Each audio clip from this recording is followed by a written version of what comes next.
Này gạt ác đấy.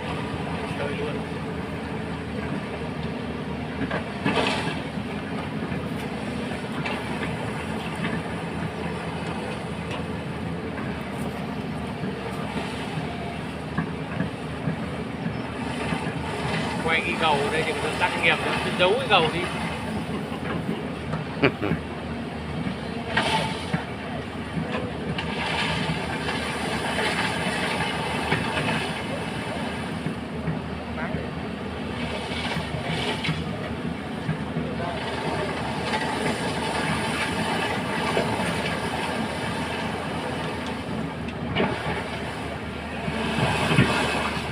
Có cái nào mút cáo này không?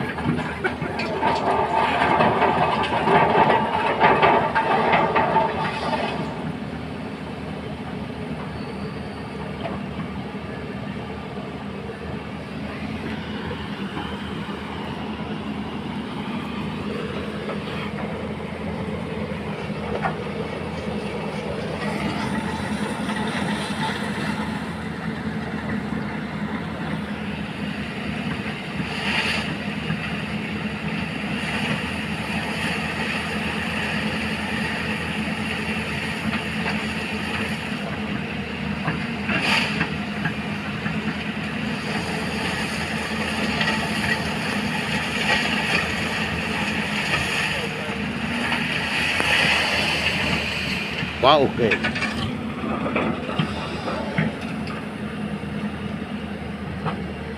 Tao bảo mình quá, mình làm nhanh quá. Tao bảo mình làm nhanh quá.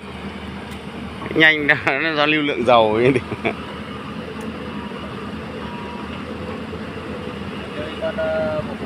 Rồi. Nếu bây giờ mà có tải nhả ra thì nữa nó sẽ chậm ngay, bởi vì nó sẽ tràn về.